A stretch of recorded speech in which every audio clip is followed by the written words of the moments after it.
दोस्तों longitudinal crack है, इसको स्टेपलिंग करने जा रहे हैं।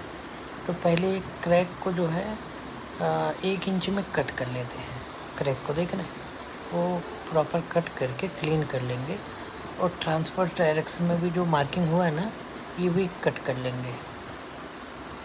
तो कट करने के बाद जो ट्रांसफ़र डायरेक्शन में है उसमें स्टील जो है इंसर्ट करेंगे। स्टील का एल जो है 100 mm रहेगा और उसकी विड्थ जो है 500 mm रहेगी।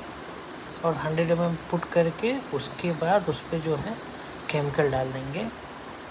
तो ये देख रहे हैं 100 mm का एल है, ये जो है वो ट्रांसफ़र डायरेक्शन में है, उसमें पुट करेंगे।